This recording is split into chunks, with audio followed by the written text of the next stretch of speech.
sahabat, perkenalkan nama saya Irmawani Lumenggaol. Saya dari CGP Angkatan 5 kelas Baba Taman Firdaus. Dalam kesempatan ini, saya akan menjelaskan tentang budaya positif yang ada di modul 1.4. Sebelum saya menjelaskan modul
dengan satu persatu, tetapi dengan secara keseluruhan.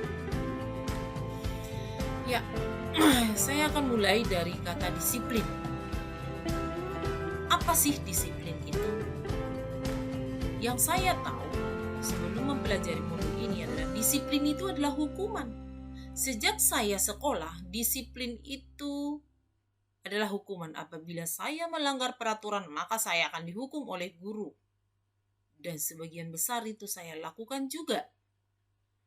Apabila kita tidak menaati peraturan, maka kita akan kena hukum. Itu juga yang beredar dalam masyarakat, tidak menaati peraturan pasti kena hukum. Nah, disiplin itu adalah hukuman, itulah bukan hanya saya pribadi, tetapi banyak guru yang merasakan atau mengartikan itu adalah hukuman. Hukuman itu diberlakukan untuk mendisiplinkan seseorang dari pelanggaran aturan yang ada. Namun, menurut KHD, disiplin itu adalah di mana ada kemerdekaan, disitulah harus ada disiplin yang kuat.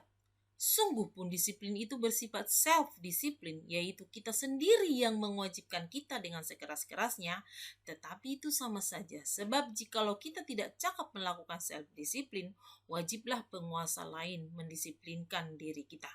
Dan peraturan demikian itu harus ada dalam suasana merdeka. Nah, itu menurut KHD. Kalau menurut saya, disiplin itu adalah kemampuan seseorang atau kesadaran diri seseorang untuk melakukan sesuatu supaya tercapai tujuan. Nah, itu adalah pengertian disiplin. Dan kembali ke topik kita, yaitu seperti apakah budaya positif itu? Budaya positif itu saya bisa simpulkan adalah bahwa adanya kebajikan universal terjadi di sana. Bagaimana kebajikan universal itu terjadi? Itu semua berasal dari motivasi intrinsik dari diri sendiri, dari kesadaran diri sendiri. Dan akhirnya terciptalah profil pelajar Pancasila. Ketiga hal ini tidak bisa dipisahkan. Tidak bisa kita menciptakan seorang profil pelajar Pancasila apabila tidak ada kebajikan di dalamnya. Kita tidak bisa menciptakan kebajikan universal. Tidak ada motivasi intrinsik dari dalam diri murid tersebut. Jadi ketiga hal ini sangatlah tidak bisa dipisahkan satu sama lain. Jadi pertanyaan berikutnya adalah bagaimana menciptakan budaya positif di sekolah? Itu tadi hanya teori. Apa yang harus dilakukan? Nah, di sini saya tetap berpatokan bahwa gurulah kunci utama supaya bisa menciptakan budaya positif di sekolah. Namun, kesalahan yang terjadi atau miskonsepsi yang terjadi selama ini ataupun saat ini di sekolah adalah bahwa disiplin itu berupa hukuman. Nah, di sini saya akan menjelaskan apa yang terjadi supaya Bapak Ibu guru mengerti apa sih hukuman, apa sih konsekuensi, dan kata baru yang terjadi dalam pendidikan pelajari modul 1.4 inilah restitusi. Hukuman secara garis besar saya bilang adalah sesuatu yang dilakukan oleh guru spontan dan itu sebelah pihak dan itu menyakiti murid. Itu adalah hukuman. Namun konsekuensi adalah suatu aturan yang sudah tertulis. Misalkan apabila terlambat 15 menit, maka dia akan berdiri di luar kelas sepanjang 1 jam pelajaran. Misalkan, jadi tidak perlu menggertak atau apapun. Oke, kamu tahu konsekuensinya bahwa kamu terlambat 15 menit. Iya, berdiri di luar kelas. Nah, itu sudah tertulis. Jadi sudah ada kesepakatan antara guru dan murid bahwa apabila melakukan ini, maka begini. Apabila tidak melakukan ini, maka begini. Sudah ada tertulis. Namun hukuman seperti yang tadi itu adalah secara spontan yang dilakukan oleh guru pada saat itu dan bahkan itu jadilah karena emosi. Namun kita harus mempelajari supaya tercipta budaya positif di sekolah. Wajibnya kita harus melakukan restitusi. Apa sih restitusi itu? Nanti kita akan membahas lebih dalam lagi. Namun saya akan menjelaskan lebih panjang lebar lagi tentang hukuman, perbedaan hukuman, konsekuensi, dan restitusi. Seperti apakah itu? Oke, sebelum ke situ, saya buat peta konsep dulu tentang modul 1.4 ini supaya memudahkan pengertian apa sih sebenarnya budaya positif itu. Budaya positif itu seperti yang saya bilang tadi adalah bisa dilakukan apabila itu semua guru melakukannya. Apa yang harus diketahui oleh guru yaitu tentang disiplin tadi. Disiplin itu berasal atau yang selama ini dilakukan adalah hukuman, konsekuensi, dan yang harus kita pahami adalah restitusi. Hukuman itu adalah guru yang melakukannya dan murid akan tersakiti.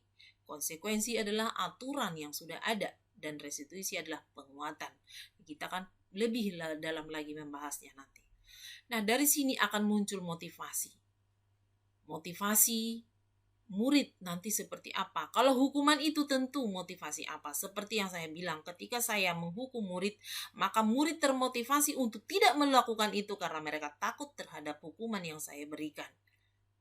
Berarti motivasi dari luar. Oke, berikutnya adalah guru harus memahami tentang teori kontrol. Teori kontrol yang ada di sini adalah ada berupa ilusi dan teori stimulus.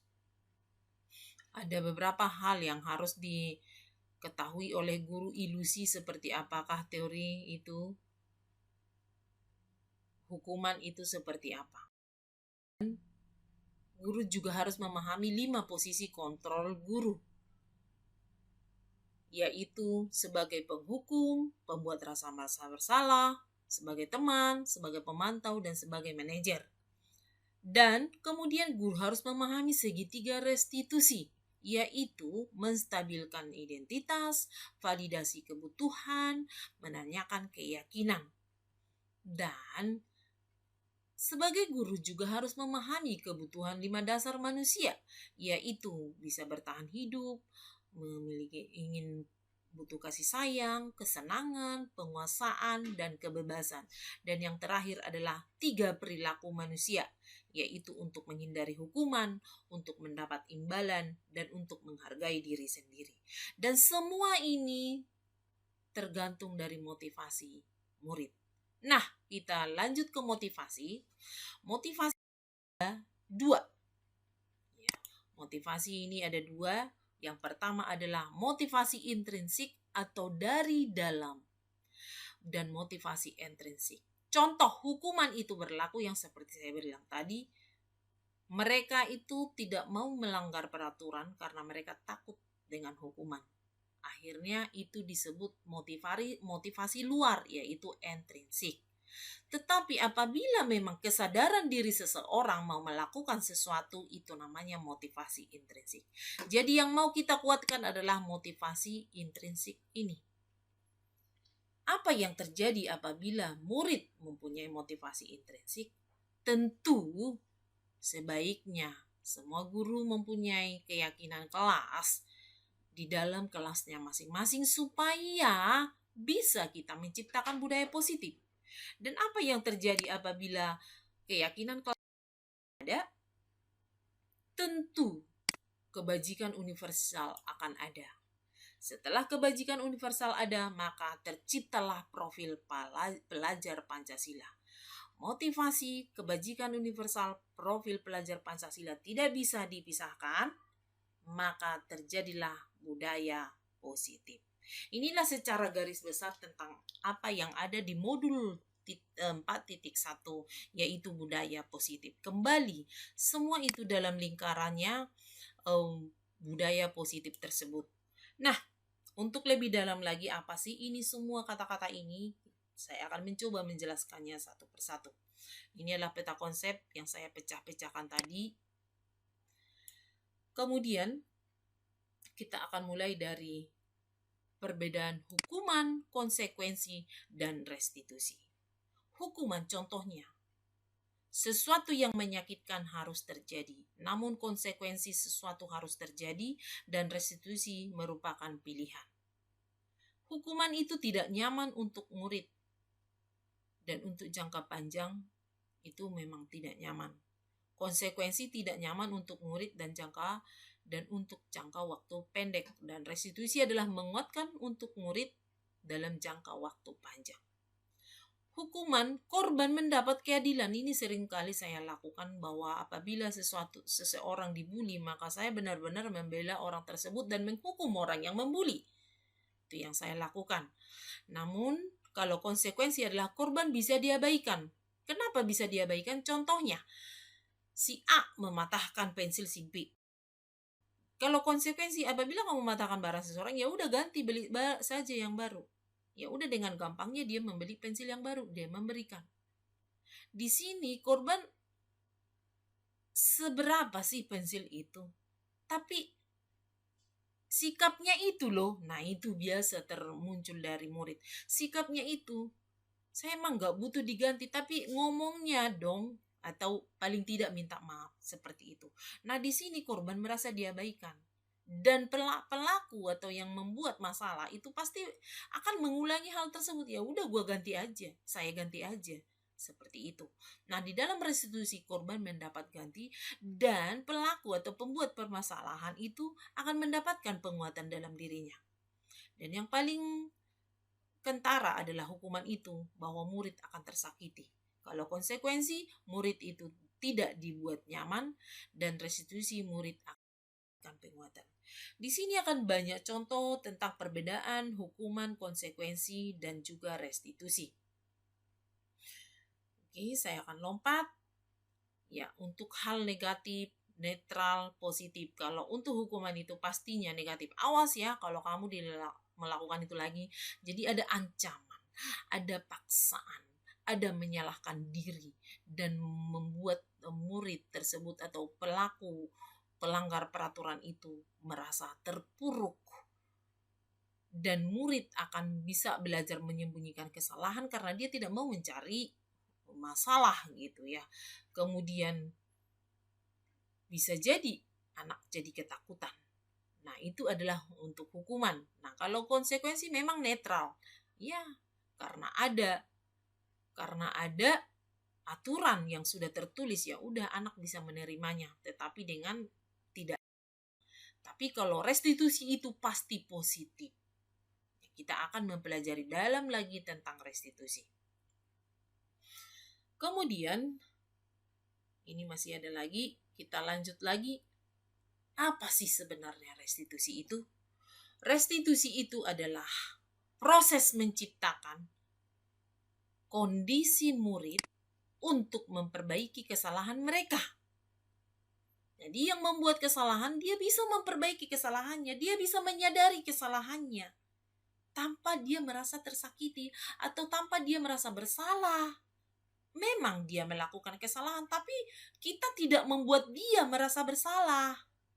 Gitu. Misalnya dia mengganggu temannya, kita langsung ngomelin, kita langsung marahin, kita langsung hukum. Itu tambah berasa bersalah. Tapi dengan restitusi kita bisa menyadarkan dia, oh iya itu tidak benar. Oh iya itu tidak, itu adalah contoh hal yang tidak baik. Oh berarti apa yang harus saya lakukan supaya tidak mengulangi hal tersebut. Nah itu yang kita butuhkan. Supaya tidak mengulangi hal tersebut. Jadi si pembuat kesalahan ini bisa menyadari kesalahannya dan bisa membuat lebih baik. Itulah yang dibutuhkan restitusi tersebut. Sehingga mereka bisa kembali kepada kelompok mereka dengan karakter yang lebih kuat. Ini contohnya, misalnya ada yang mengganggu di kelas itu. Kita keluarkan dia, kamu berisik banget, keluar sana, gitu kan. Nah, berarti dia sudah tidak ada di dalam kelasnya. Nah, kalau kita menangani anak tersebut dengan restitusi, kita nggak mengeluarkan dia. Kita menyadarkan dia dan dia bisa berada dengan temannya. Seperti itu. Restitusi juga merupakan proses kolaboratif yang mengajarkan murid untuk mencari solusi untuk masalah mereka, bukan mencari masalah atau memperdalam masalah. Dan membantu murid berpikir tentang orang seperti apa yang mereka ingin atau menjadi seperti apa mereka nantinya. Dan bagaimana mereka harus memperlakukan orang lain. Itulah restitusi. Nah, ada banyak pengertian daripada restitusi di sini. Ya, saya akan skip saja. Restitusi melalui pendekatan restitusi, ketika murid berbuat salah, guru akan menanggapi dengan mengajak murid berefleksi tentang apa yang dapat mereka lakukan untuk memperbaiki kesalahan mereka sehingga mereka menjadi pribadi yang lebih baik dan menghargai dirinya. Pendekatan restitusi tidak hanya menguntungkan korban, tetapi juga menguntungkan orang yang telah berbuat salah. Restitusi juga sesuai dengan prinsip dari teori kontrol William Glasser tentang menang-menang. Oke, nanti kita bisa membahasnya. Kita memperdalam lagi, ada 9 ciri-ciri restitusi. Yaitu 1. Bukan untuk menebus kesalahan, namun belajar dari kesalahan. Jadi kalau menebus kesalahan itu mematahkan pensil tadi, ya udah, tinggal beli saja yang baru, selesaikan masalah. Nah itu bukan, itu namanya menebus kesalahan. Tetapi kalau belajar dari kesalahan, oh iya, tidak seharusnya saya mematahkan pensil, oh apa yang harus saya lakukan supaya tidak mengulangi. Nah itu restitusi.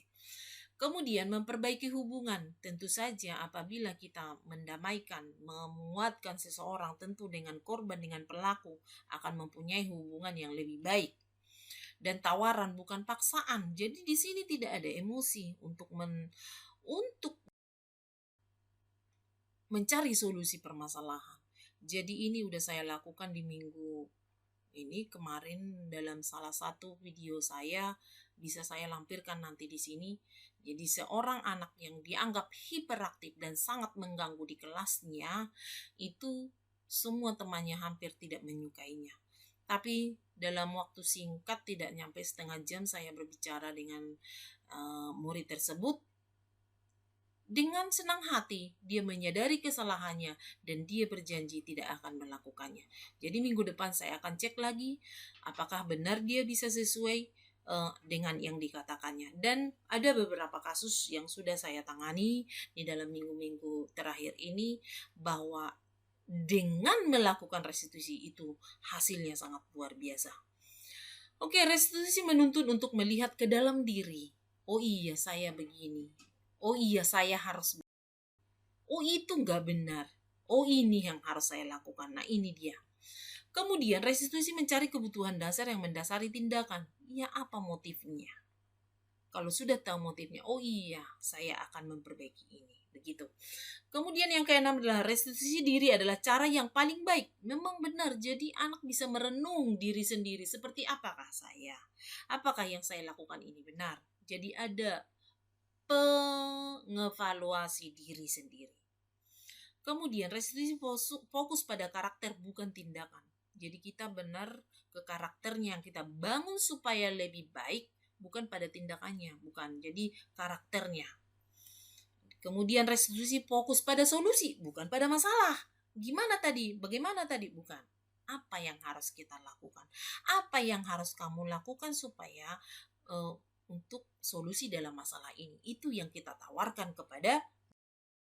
Kemudian restitusi mengembalikan murid yang berbuat salah pada kelompoknya. Seperti yang saya bilang tadi, apabila ada pengganggu di kelas tersebut, maka bukan kita keluarkan, tetapi kita sadarkan supaya dia tetap berada di dalam kelompoknya. Apabila misalnya kita pisahkan, kita keluarkan, maka nanti lama-kelamaan dia akan dikucilkan dan dia akan merasa minder dan lain sebagainya. Oke, selanjutnya supaya kita bisa melakukan restitusi ini, maka sebagai guru harus paham bahwa ada 5 posisi kontrol guru, yaitu penghukum. Seperti apakah penghukum ini? Yang itu dia tadi spontan, dia melakukan sesuatu sesuka hati dia.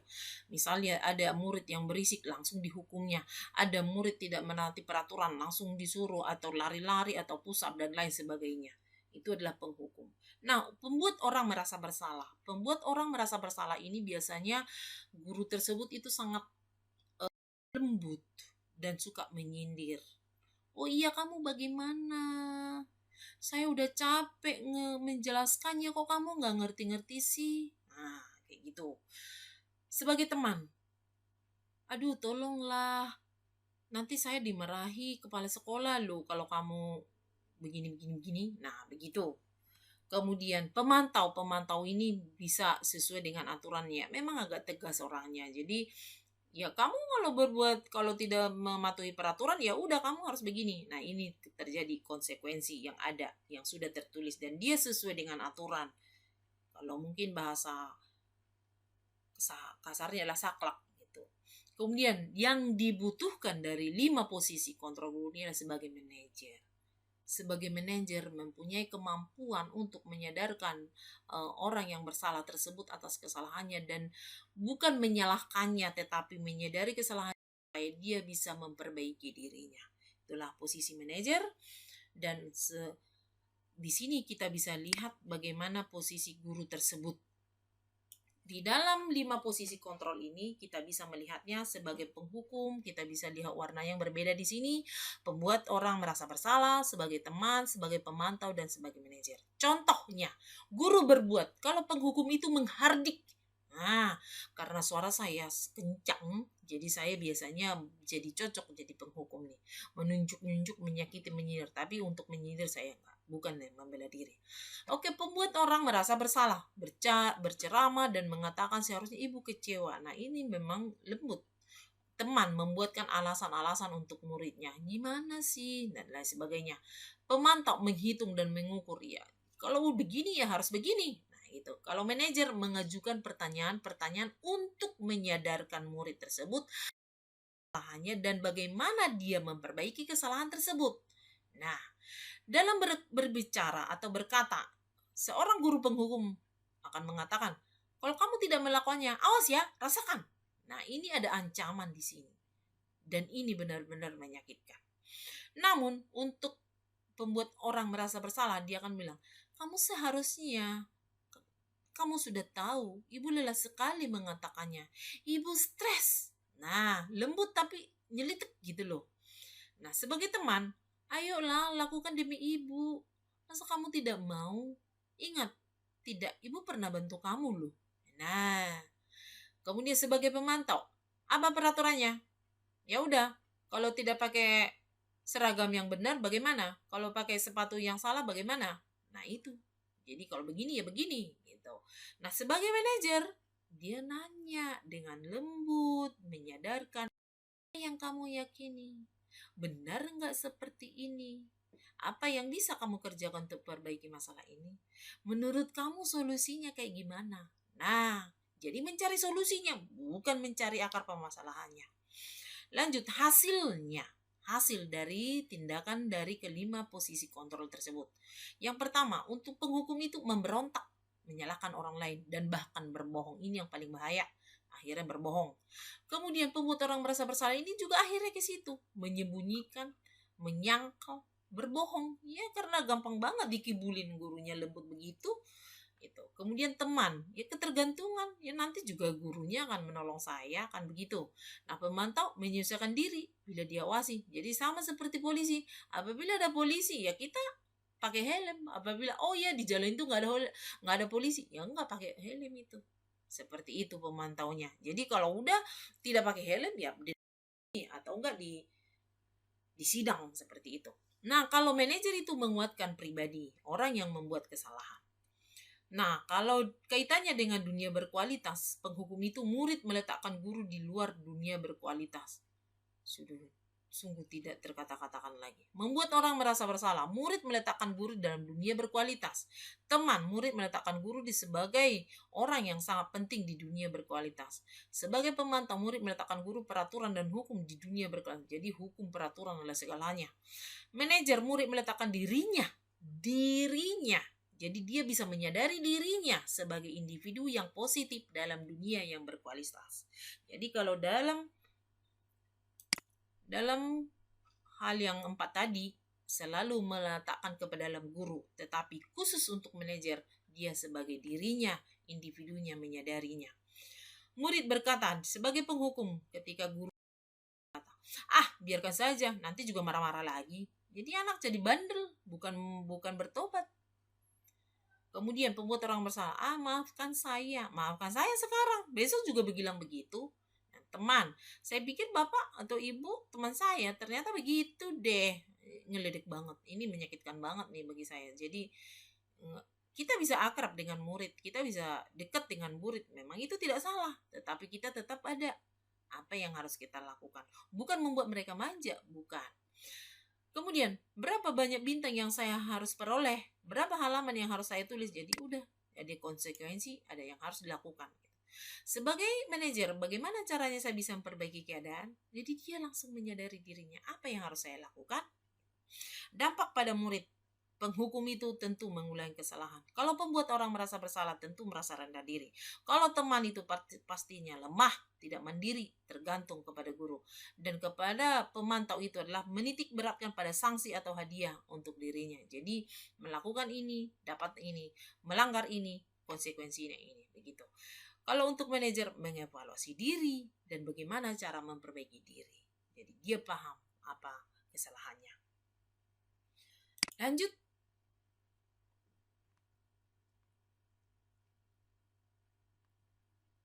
Oke. Untuk ilusi kontrol tadi yang saya sebutkan di atas adalah bahwa ada teori kontrol, ada ilusi yang tidak sesuai. Ilusi guru mengontrol murid. Ilusi bahwa kritik dan dapat membuat orang merasa bersalah, dapat menguatkan karakter. Tentu tidak. Kalau kita mengkritik orang dengan cara yang salah, tentu bukan membuat orang menguatkan karakternya, tetapi malah membuat merasa bersalah. Kemudian, ilusi bahwa semua penguatan positif, efektif, dan bermanfaat. Ilusi bahwa orang dewasa memiliki hak untuk memaksa. Tentu tidak bisa.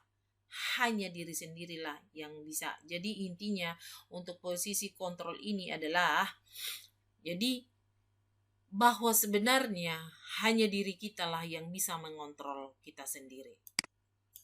Di sini dijelaskan kita mencoba mengubah orang agar berpandangan sama dengan kita. Itu salah. Sebenarnya adalah kita berusaha memahami pandangan orang lain tentang dunia. Jadi kita tidak bisa sama dengan si A. Jadi kita tidak boleh memaksakan kehendak kita terhadap orang lain, dan orang lain tidak boleh kita paksakan sama dengan kita. Begitu juga sebaliknya. Perilaku buruk dilihat sebagai suatu kesalahan. Sebenarnya semua perilaku mempunyai tujuan. Dan itu tadi, bahwa ada 3 perilaku manusia, dan 2 perilaku tersebut adalah bersumber dari motivasi dari luar, dan 1 perilaku menghargai diri sendiri itu adalah motivasi dari dalam diri. Orang lain bisa mengontrol saya, tidak benar. Guru tidak bisa mengontrol murid. Namun hanya diri sendirilah, Anda sendirilah yang bisa mengontrol diri Anda sendiri. Saya bisa mengontrol orang lain, tidak bisa. Orang lain hanya takut kepada saya, atau murid saya hanya takut. Tetapi saya tidak bisa, sebenarnya adalah bahwa saya tidak bisa mengontrol murid saya. Pemaksaan pada saat bujukan gagal. Seharusnya kolaborasi dan konsensus menciptakan pilihan-pilihan baru. Model berpikir menang kalah, tapi dalam teori kontrol model berpikir menang-menang. Selanjutnya adalah keyakinan kelas. Apabila kita sudah mempunyai teori kontrol tersebut, maka kita bisa menciptakan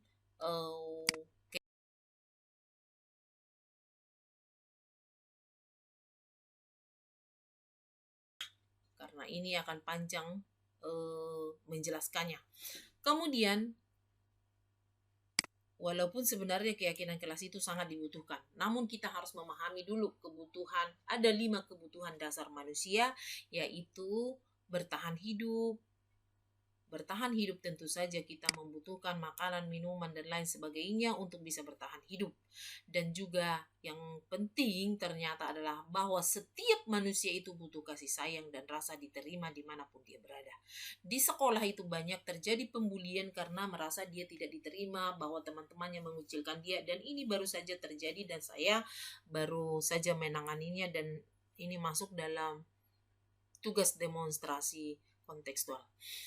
Kemudian bahwa setiap orang itu butuh penguasaan, kesenangan, dan kebebasan.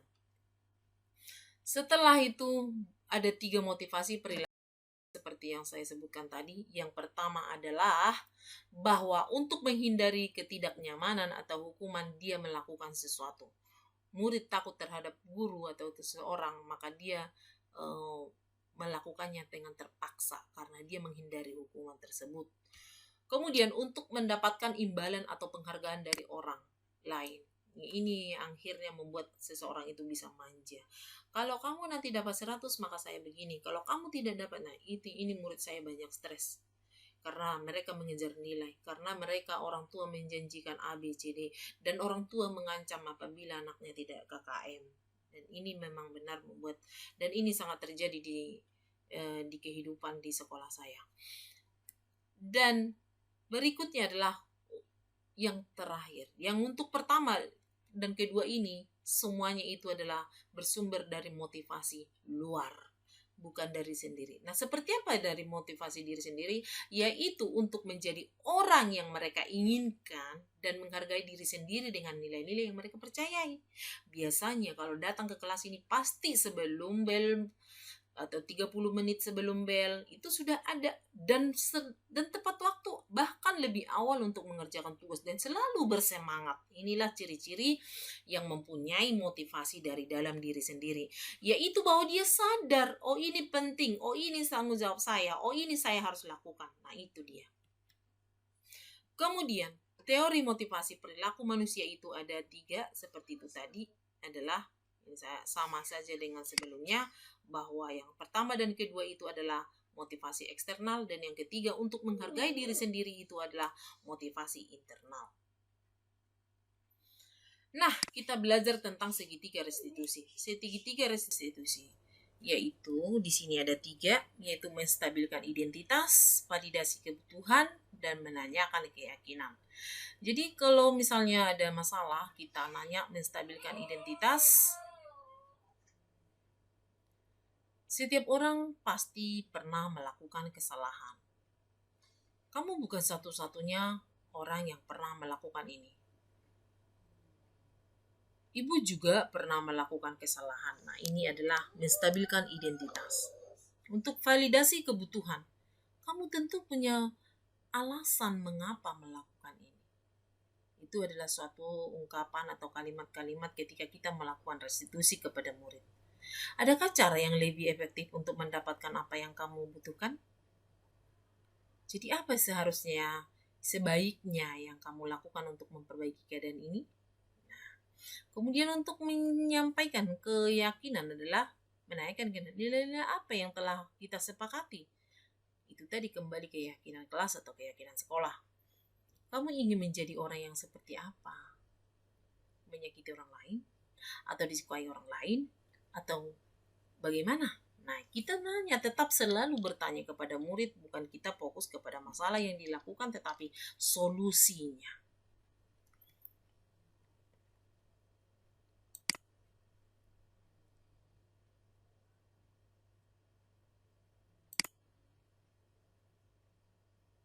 Berikutnya adalah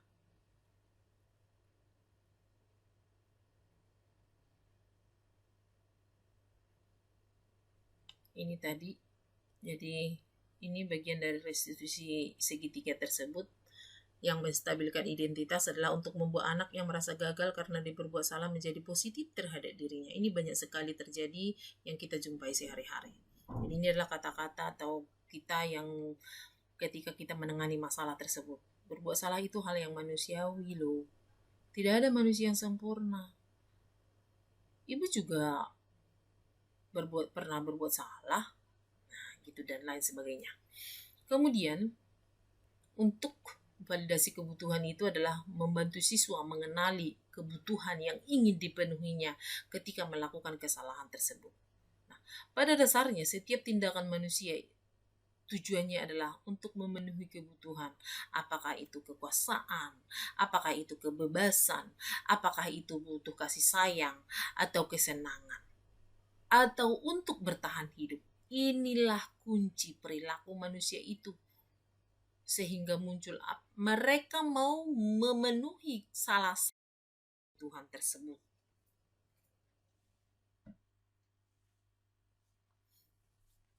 Sehingga mereka menyimpang atau melakukan sesuatu di luar yang tidak kita inginkan adalah atas dasar dari kelima kebutuhan dasar manusia. Dan berikutnya adalah yang terakhir segitiga restitusi ini menyayangkan keyakinan. Anak melihat kesalahannya dihubungkan dengan norma sosial dan nilai-nilai yang mendasari manusia berinteraksi dengan orang lain. Kamu ingin jadi anak seperti apa? Apa yang kamu rasakan ketika kamu melakukan itu? Nah, ini juga saya baru mengatasi masalah yang ada di sekolah yang saya temukan kemarin. Ada videonya, saya akan lampirkan juga. Ini juga tadi bahwa teori motivasi manusia itu ada 3. Udah, oke. Sepertinya sudah selesai. Ya, ini adalah kebutuhan dasar. Yang terakhir adalah kebajikan universal. Kebajikan universal ini, apapun itu, tentang kebaikan akan menciptakan murid yang menjadi profil pelajar Pancasila, yaitu beriman bertakwa kepada Tuhan Yang Maha Esa dan berakhlak mulia, mandiri, bernalar kritis, berkebinekaan global, bergotong royong, dan kreatif. Inilah yang kita inginkan, inilah yang ingin kita ciptakan, inilah yang ingin kita tumbuhkan kepada murid-murid kita. Nah, sedikit saya menjelaskan tentang apa yang saya dapat kemarin dari modul 1.4 ini, bahwa disiplin positif atau budaya positif itu berdasarkan dari teori kontrol atau teori pilihan yang dipaparkan oleh Dr. William Glasser adalah bahwa manusia tersebut Anda tidak bisa mengontrol orang lain. Hanya diri Anda sendiri yang bisa mengontrol orang lain. Yang kedua adalah semua perilaku memiliki tujuan. Yang berikutnya adalah model berpikir menang-menang, kolaborasi dan konsensus menciptakan pilihan-pilihan baru. Dan yang terakhir adalah realitas kebutuhan kita berbeda. Kita berusaha memahami pandangan orang lain tentang dunia, memiliki gambaran yang berbeda. Jadi kita tidak bisa memaksakan pandangan kita harus sama atau persepsi kita sama dengan orang lain. Tidak bisa. Nah, karena semua perilaku memiliki tujuan, itu bersumber daripada teori motivasi. Motivasi terbagi 2. Dan ini berasal dari 3 perilaku manusia. Yang pertama adalah untuk menghindari hukuman. Dan yang kedua adalah untuk mendapatkan imbalan. Dan kedua ini adalah bersumber dari motivasi eksternal atau motivasi dari luar. Dan yang terakhir, yang ketiga adalah 3 perilaku manusia, yaitu untuk menghargai diri sendiri. Dan inilah yang kita butuhkan, bahwa setiap orang mempunyai motivasi dari diri sendiri atau kesadaran dari diri dia sendiri. Kemudian, ketika orang berpikir menang-menang, maka di sini dibutuhkan 5 posisi kontrol guru, yaitu penghukum, pembuat rasa bersalah, teman, dan juga pemantau, dan sebagai manajer. Dan yang dibutuhkan sebagai manajer untuk mengatasi semua masalah dengan menggunakan segitiga restitusi, yaitu mengidentifikasi. Sebagai manajer tentu membutuhkan segitiga restitusi untuk mengatasi masalah tersebut, seperti yang saya jelaskan sebelumnya. Nah, untuk realitas kebutuhan kita berbeda atau tentang kebutuhan, maka tidak lepas dari kebutuhan. Ada 5 kebutuhan dasar manusia, yaitu bertahan hidup, membutuhkan kasih sayang, kesenangan, penguasaan, dan kebebasan. Dan itu semua kembali dalam keyakinan kelas, dan itu bersumber ke dalam nilai-nilai kebajikan universal yang akan nilai kebajikan universal, keyakinan kelas, motivasi akan memunculkan budaya positif di dalam sekolah yang menciptakan murid profil pelajar Pancasila. Itulah yang dijelaskan oleh Dr. William Glasser. Sementara yang saya simpulkan adalah bahwa semua apa yang dilakukan di sekolah itu berkuncinya adalah di dalam guru. Di peta konsep saya, bahwa budaya positif itu bisa tercipta oleh guru yang ada di sekolah sebagai kunci tonggak utama untuk menanamkan, menumbuhkan, dan menebarkan disiplin, teori kontrol, 5 posisi kontrol guru, 3 perilaku manusia, 5 kebutuhan dasar manusia, dan juga segitiga restitusi. Nah, ketika guru memahami ini semua, maka terjadilah kebajikan universal yang menciptakan profil pelajar Pancasila.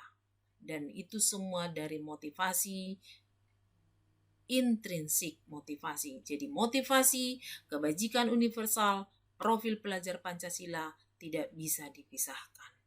Kebajikan universal terjadi apabila murid melakukannya dari hatinya, kesadaran diri sendiri.